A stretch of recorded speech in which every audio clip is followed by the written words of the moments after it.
Welcome to Celebrate a Sister podcast. I'm your host, Emma Walkinshaw.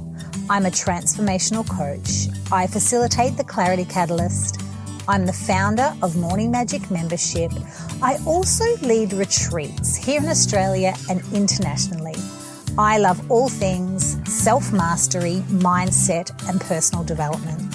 Here on this podcast, I bring you some pretty exceptional women. We talk all things creativity, business, love, life, and moving forward with self-awareness.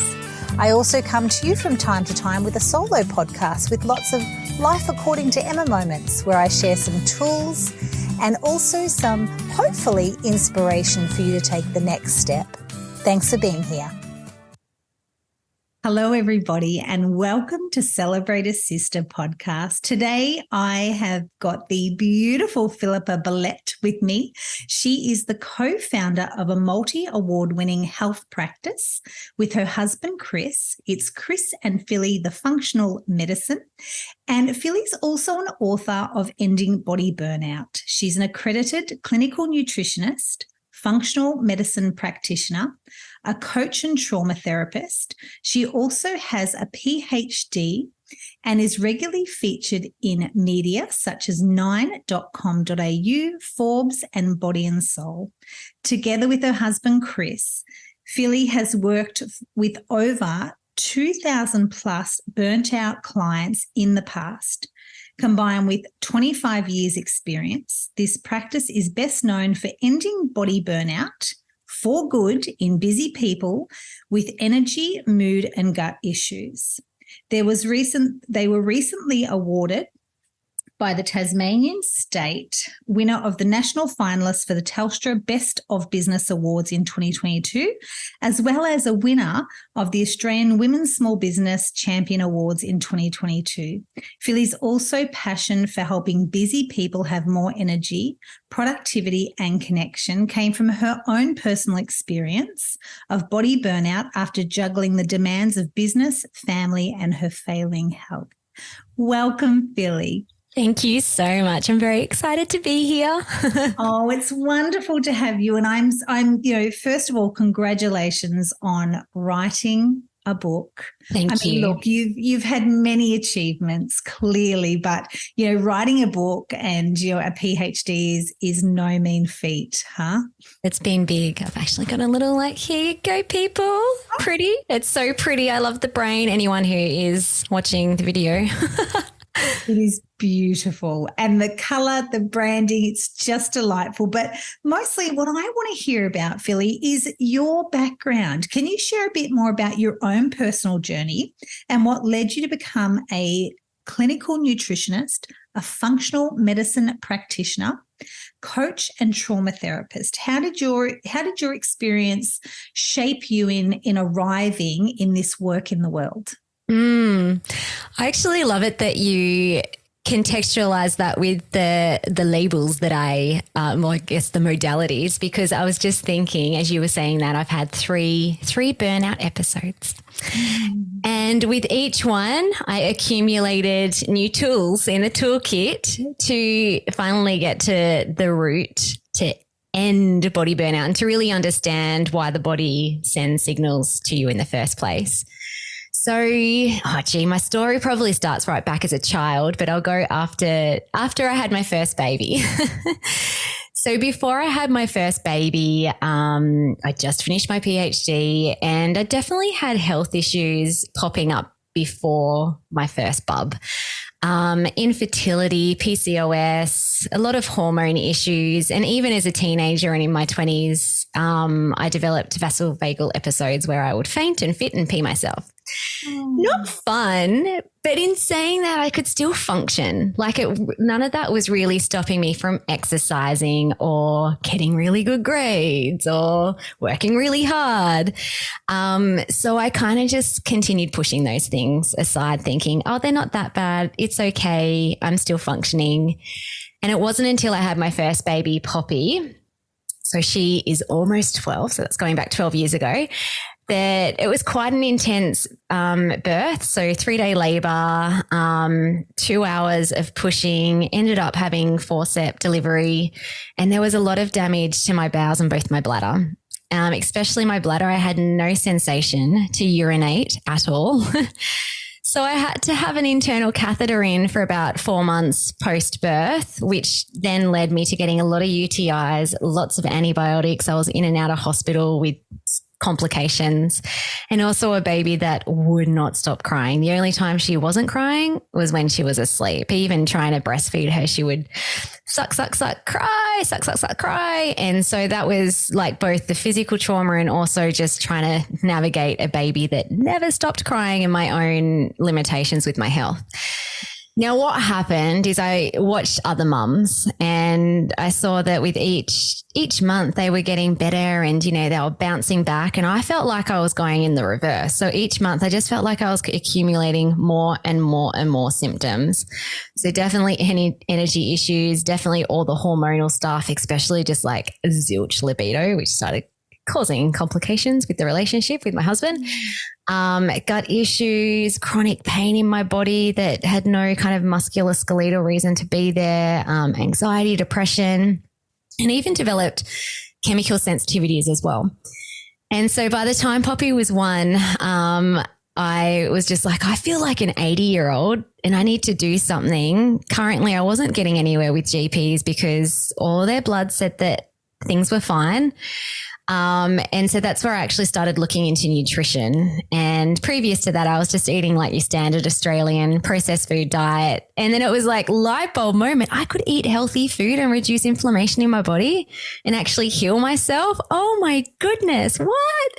So I went on the bandwagon of just like completely changing the way that I was eating to just healthy whole foods, ferments, animal organs, all that sort of stuff. And month by month, again, I got better. Then we had our second baby. And this time I thought everything's going to be so much better. But as soon as she came along, I felt really good. And so then I started jumping into business again and into work. And I didn't allow myself that space to rest because I had some pretty strong patterns of perfectionism and overdoing, high achieving. And then all my symptoms came back. And this time I'm like, all right, food alone hasn't done enough. And by this time I was studying clinical nutrition. Then I came across functional medicine, which goes beyond just looking at like lifestyle and nutrition and even looking at symptoms and trying to treat those naturally by actually doing some scientific based lab testing that goes beyond what regular GPs and medical specialists test for. And I felt like that was a game changer because all of a sudden I could see that I had parasites and adrenal fatigue and my dopamine levels were really low, and I was able to start supporting those really specifically. Got better. And I'm like, yes, I've solved this body burnout thing. I feel so good. Became a functional medicine practitioner. Then COVID happened. I think everyone has a COVID story. Yeah. 2020. My husband had a gym at the time as well while I was practicing as a sole trader, and his gym got shut down as all the other, facilities did. And I just freaked out. Chris didn't care. He thought it was the best holiday, but I was just like, my nervous system was just in danger mode. It's like, we're going to lose the house. We're going to lose everything.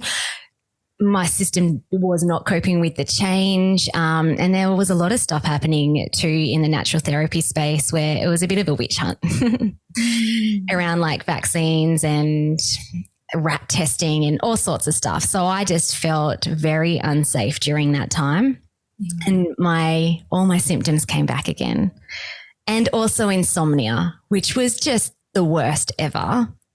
And I was frustrated, but I could see that, yeah, this makes sense. I'm stressed. My body's flared up again. That's okay. Let's get back on the lab testing, the supplements, the diets. This time nothing worked. All the things that worked in the past weren't budging my symptoms. And that's where I started looking deeper into what's happening in my unconscious mind and in my nervous system and trauma patterns and the way that I'm programmed. And so, yeah, essentially that's where I then started doing transformational coaching, trauma therapy, and got such remarkable results, like literally healed histamine intolerance and all sorts of stuff by changing the beliefs I had about myself. And so, yeah, that's how that journey happened. Yeah. Well, so, listening to you there, Philly, well done, coming through the end and I can only imagine back to giving birth to Poppy, having all of those physical, things to deal with, let alone a baby not sleeping. And oh my goodness, because even, a lot of people right back then, like you talk about even beliefs and things, settling, I mean, that could have taken you out then. Back then. And then for you to, get really curious and keep, digging around and saying, well, what can I do next? Well done. Because, I speak to many people and that's not usually the case. Sometimes they just cannot find it in them to keep going. So well done. That's massive. And then your journey. But what I hear you saying is it really is a holistic approach. It's not just the diet. It's not just, seeing a counselor or a coach, or it's all and everything. And I must say, I did do your gorgeous quiz. Oh, yeah. Yeah. Tremendous. And even just those quadrants, even asking things, and you really got me thinking, in that tremendous quiz, even asking about, are you turning off, your Wi-Fi at night, or what's, even habits around that, that's another piece to the puzzle, isn't it? All of these things on our nervous system, not just our diet, not just our gut, it's the whole kit and caboodle, right? Yeah. Yeah. It's the environment in which we live in as well. Yeah. Yes. Yeah. And then like you say, even too, the COVID thing, even that sitting in the space of being a natural practitioner and then, yes, a witch hunt, totally. And everyone felt really strongly around their opinions, I felt. Yes. And that whole swirling around it was a very intense time. And I think, things when you go through that really pushes you to look at your beliefs or stand in your beliefs. It kind of goes both ways, doesn't it? Mm-hmm. Yes. Gosh. Yes. Oh my goodness. What? And then the book, how did the book, so that's been your journey. Mm-hmm. And then how did you give birth to the book through all of this beautiful wisdom, and you've lived it and come out the other end? How did the book come around? Yeah, well, I started writing it almost 2 years ago. So Jan 2024, it will be 2 years. And it was, here's the thing too with COVID, because I was practicing nutrition, functional medicine when all that happened. And I also noticed a pattern with clients as well. So old clients who I thought I thought we were done here. I thought you were healed. Why are we back here again? And COVID, and initially from a surface level point of view, I'm just it's just stress. Everyone's stressed with COVID. But it's it's stress, but it's also this pressure cooker that the whole world is under. So all of a sudden we're seeing patterns of unresolved baggage in the unconscious state not being addressed. And then therefore the nervous system is going haywire, which then affects your body systems. So I saw a pattern of clients coming back. And then I'm okay, it's not just me, it's other people. And so I thought I was practicing root cause medicine back then too. I'm we know that there's leaky gut and, it's because you're eating sugar or gluten or whatever. So let's tidy that up. But it wasn't enough. It wasn't enough for me and it wasn't enough for other people. And so then over COVID, this was kind of a stressor as well, because then we were pivoting and Chris joined my functional medicine practice and we turned into Chris and Philly Functional Medicine. And already he had been practicing mindset coaching, NLP, and he'd done a lot of work on himself and his own burnout story just using the mind. And so I'm I want to bring that in as well into our practice. And then it took me probably about a year later until I actually did the work for myself. But the book really came from it's the missing piece in healthcare. The unconscious side part of it is the missing piece in healthcare, but then also the body systems are the missing piece in healthcare too. So I wanted to create a book that is just so robust that if you follow the steps, you will end your body burnout. There's actually, I have no doubt that someone can end their body burnout when they follow the steps. And it's something that no one else has written a book like this. And so it was kind of like my gift to the world. If I connect to my higher purpose and why I'm here on this earth, I mean, right now in this season, I feel like it's to help people know, to have hope that they don't have to suffer with chronic health issues, and that it's actually, there's a simple path forwards. It feels really complex and messy and confusing. And like it is, but then it's actually not either when you can just understand the logical steps to take.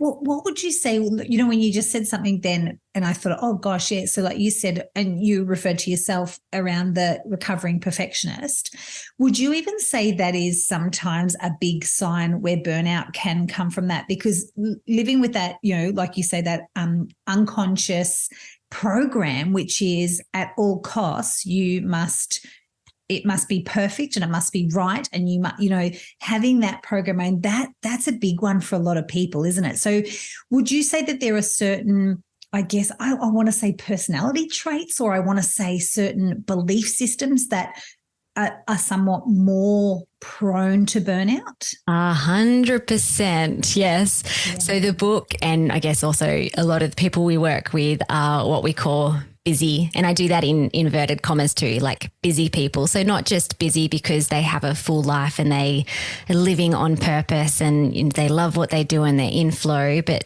busy where it's almost like you feel out of control, in that it's like scrambling to do the next thing. And so definitely patterns such as that type of busyness, perfectionism, people pleasing, overdoing. Oh my gosh, it is the root of why people end up in body burnout. Yeah. So yeah, overdoing, perfectionism, and that busy, that story that sometimes you can just keep telling yourself is that there's this urgency all the time. Yes. But is there? Yes. But it's a feeling, right? It's and yeah. I guess if you're running that program, you're not even aware because you've been doing it for so long. Mm-hmm. Yeah. 100%. It is such an interesting topic about who, how is it some people do and some people don't? And even that, what would you say the people that you've worked with, which is a lot, what would you say the percentage of people do burn out? Would you say there's with the people that we work with, or in population? Or in population, I should say, yeah, because of course you work with people who burn out, but in population, what would you say it is? Yeah, well, actually, in my book, I've got some stats. Let me just open it. Oh, yes. Lisa Kordoff, which some people might know, so she actually wrote the foreword for my book. And in 2022, she did a survey of women. 1,430 responded to a survey, which is an incredible amount of people. Yeah. She said only 1.8% feel fully rested, 98.2% feel some level of tired, and it's around 52 or 53% rate their energy levels 5 out of 10. And there's heaps of other studies as well. Like there's another one more specifically around mums, that 33% of mums who are working with children are burnt out. So it's huge. It's a pandemic. Yeah. It's bigger than COVID.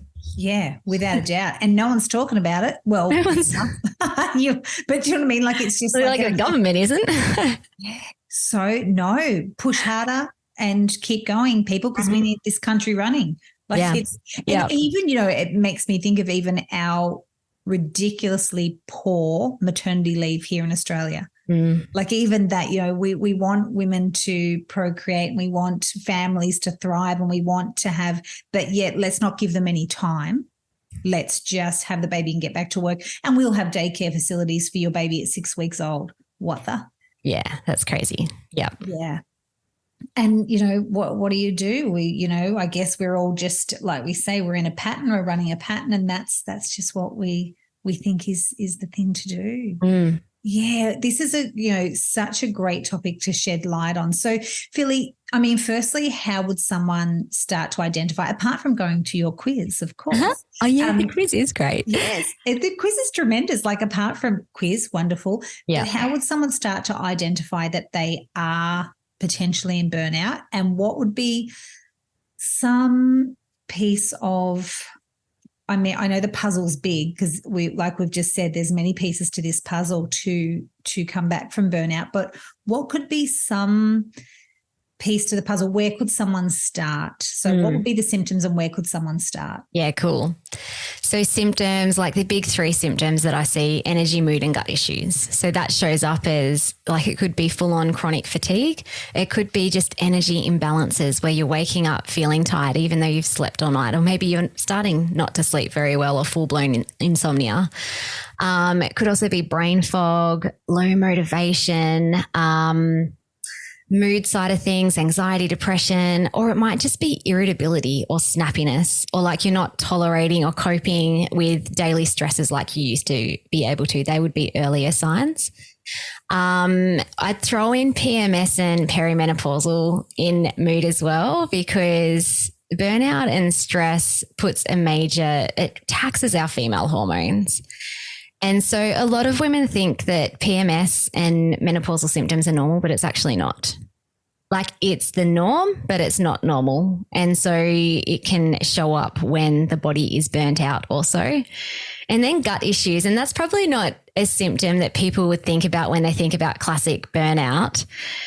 But it is, because if you're running busy patterns, burning the candle at both ends, and you're in a constant state of fight or flight, that means your nervous system is fight and flight, and you can't actually switch over into rest and digest very effectively. So it starts impacting sleep quality, but also you're not actually able to digest food properly, and your immune system suppresses. And then you have nasty pathogens, whether it's in your gut or vagina, or sinuses start overgrowing, bloating, constipation, diarrhea. Other signs too, like classic ones that so many people start to develop when the body is burnt out enough. And then also just other inflammatory signs like autoimmune conditions, skin issues, low immunity, I just call them the weird health symptoms. So when you go to the doctor and they're like, oh, your tests are fine, it's like, yeah, you got weird health symptoms, you got body burnout. Yes. That makes sense, because when you know something's not quite right, yet the tests come back and the doctor goes, no, normal levels, you're all good. And you're like, oh, okay, but I know something's not, I'm not my normal, I'm not my usual self. And yes. Yeah. And it's really demoralizing, because when you hear that enough, people start thinking, maybe it's all in my head. Maybe I'm a hypochondriac. Maybe I'm actually not that bad. I'm just weak. When it's like, no, there's actually real physical imbalances in the body that are causing these symptoms, coming from whether it's your microbiome or the adrenals, which is missed in just standard medicine. Your detox pathway is actually clearing toxins. Maybe your liver enzyme tests on a GP test might be okay, but are you actually clearing toxins from your body, or are they stuck in fat tissues? So there's so many pieces to this, isn't there? Mm-hmm. So many. And I guess, like you did, you're on your own journey, you covered all bases by the sounds of things. Pretty much. Yeah, you did, like, gone down the path of, unraveling the beliefs, as well as the environment, as well as, diet. Mm. So even though you have experienced burnout 3 times, what is your daily or week look like for you to support yourself to maintain a non-burnout state? Yeah, I'm doing a little smile, because before we hit record, I said last week was massive. I was like in between business and parenting. My spare time was signing books and packing books up pretty and posting books, which I'm so grateful for all the wonderful people who bought the book. But that was not a standard week. And if I lived like that, I would have a 4th burnout pretty soon. So I'm quite intentional in terms of, like, in business. I find that because we have an online business, and it's partly like online course, group plus one-on-one. And I find if I go beyond the boundaries with one-on-one work, which is quite time intensive, not good. My body will speak to me really loud and clear pretty quickly. So I'll just nuance that too. So ending body burnout doesn't actually mean you're symptom free for the rest of your life and like everything is rosy and peachy. It actually means that now you have a deep love and understanding and connection with yourself, and people like me who have had a lot of chronic health issues in the past. The best way our unconscious state tends to talk to us is through pain in the body. And so, which is great because then I guess that's a little tip too in terms of how does someone get out of it? So instead of like, if you're feeling symptomatic, instead of hating on it and feeling out like your body is fighting against you, it's like, no, your body is actually fighting for you. It's simply something in your system feels unsafe, whether that's something ingesting or most of the time it's actually deeper than that and it's like dysfunctional beliefs or trapped trauma in the body, then you can actually start talking to your body differently. It's like, what for? Like, what are you trying to tell me? If you're fighting for me, what are you fighting for? And then you can actually start moving the needle with your healing as opposed to getting stuck in pain and feeling like you're broken. Now that was a bit of a segue to your original question. So what would a week look like? So then, so I'd have set amount of hours, and like great sleep. I love sleep. I think especially after COVID and having like a period of insomnia, and then also children as well, like babies who wake up all the time. I know, oh my gosh, sleep is very high up there in my values. So I am quite a nanny and I will like 10 o'clock, lights out. I don't know, maybe that's quite late for someone, but I love sleeping in too. So like I hardly ever get up before 7 and I love it. Yeah. And here's the thing around beliefs too, is I've had to deconstruct what I thought was good or healthy. Because you hear that it's like, well, arise with the sun and don't be lazy if you sleep in. And, you know, sometimes it's even 8 o'clock that I'll wake up. And so I had to allow and give myself permission to just listen to my body and sleep for as long as it wants to without feeling like I'm lazy or I'm going to not be able to do enough that day. That was the pattern of like overdoing too. I love food and I've gone through a bit of a food journey as well where I went really anal with like, got to eat healthy all the time, no sugar for 6 months, not even fruit. And so I actually developed in my healing health journey, eating disorder, orthorexia, where I was really obsessed about healthy eating and I felt a lot of guilt or shame if I had like some sponge cake or whatever. So, but I know that my body feels good when I nourish it. So I prioritize good meals and eating regularly. However, I'm a lot more flexible and loose now so that if I go to an event and there's cake, I love sweet stuff too. So I'll eat the cake and I'll eat it really happily. And my body used to react to it, especially like my skin would come up with cystic acne if I had dairy, for example. But now it doesn't because I trust that my body just like clears out the stuff that it doesn't need to and I'm emotionally having a good time. Yes. And I'm emotionally having a good time. It is such it's so fascinating, isn't it, that what our beliefs do, even when it comes down to putting food in our mouth, what we tell it, like it's just such a fascinating thing, isn't it? Like I find it really interesting how our beliefs then become our reality becomes our beliefs, and just being really mindful of that. And I love, like you say too, Philly, letting go of that story that if you were to sleep till 7 or to sleep at 8 a.m. or whatever, you know, you're not going to get things like all of that BS that we just tell ourselves. And it's this silent, you know, in the course I run, Clarity Catalyst, we call it the itty bitty shitty committee. There's this whole itty bitty shitty committee that has an opinion about everything we do. And it's silent. No one knows we're having this inner conflict or this inner judgment.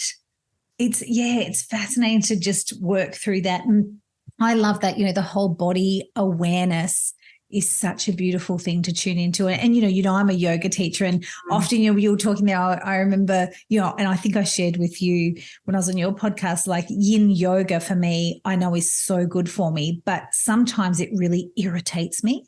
Yeah. And because you've got to hold a pose for like 5 minutes. Yep. Yeah. And I just want to get out of that pose. And that question I'll often ask myself is, my body's talking to me right now. I'm feeling discomfort and I'm feeling irritated. What is the message? You know, and it takes a bit to get there, because I've had times where I've done yoga and walked out the room and said, oh, that teacher. It wasn't the teacher. It was me, you know, being irritated in that, because like you say, the body is here as our messenger. Like, and that's the tuning into it, isn't it? Knowing is this, it's talking to you. And as well as our mind, it's in this beautiful, when it can be in harmony, you can have the cake, like you say, you can, you know, it's okay within balance and reason, but that's the tuning of it, isn't it? Yes. Getting in sync with your, I mean, we hear it body, mind and soul, but literally it is. It is. It's like so connected.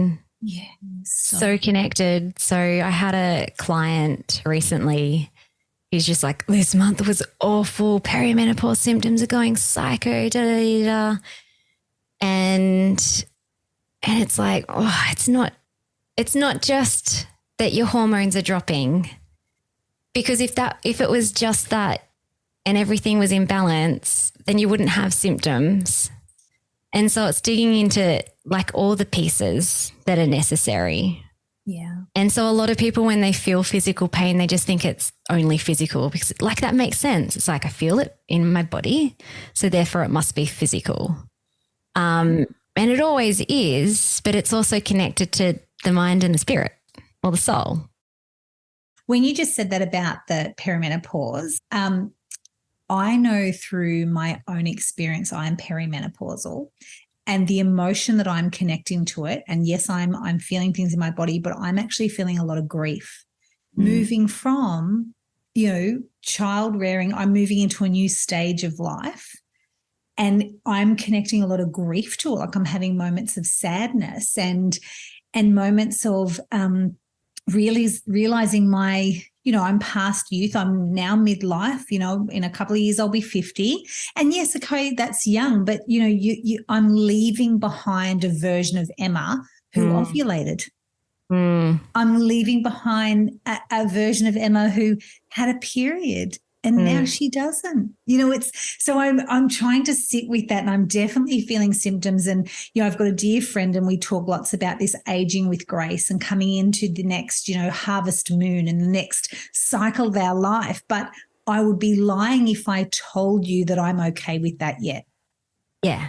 And that's beautiful. Well, if you think about the grief cycle too, there's 5 stages that you go through. And so, you know, anger's one. So your body might feel really angry. Yes. Depressed might be one. So it's like, far out, I feel like really low motivation.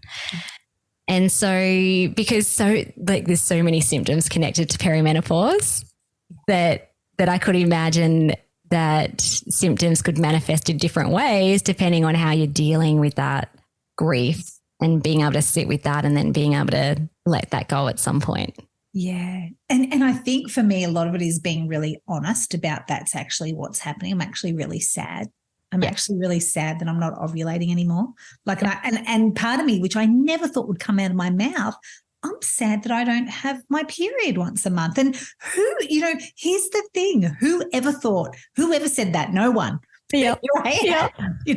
Because this is the way it goes. But then, you know, tapping in and being okay to be with that. And I know I'll come through it. I know I will.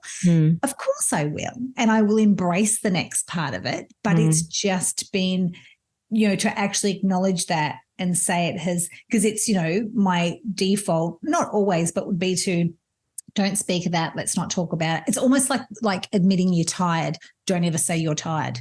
And it comes back to belief systems. No one in our family ever says they're tired. Yes. Get on with it. Like, it's that. Pull your socks up. Yeah. Pull your socks up. Exactly. Carry on. There's work to be done. Yeah. Like, it's, you know, it's that.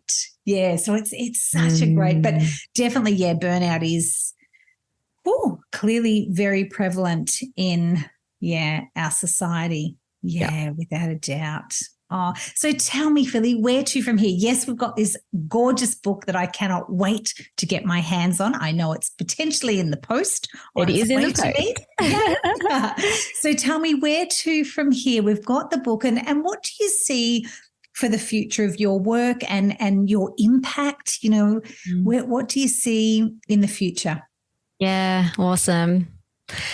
Oh, okay, this is probably years to come, but looking at healthcare in a holistic rather than reductionist way, even if my time on earth is to influence the way that natural therapies is practiced, because that can also be reductionist. And that's how I used to practice, where it's just like food, body systems, supplements. Lifestyle, stop saying yes to so much, but it kind of didn't really look at how the whole system is connected. I mean, if it's in my children's lifetime, maybe we will see changes in the medical model as well. So that's kind of like my big world vision. Yeah. But even anyone who reads the book or listens to this podcast or actually works in our program, I just love hearing messages, whether it's to my face or in an email, that it's like, oh my gosh, I've been trying to solve this issue for 20 years.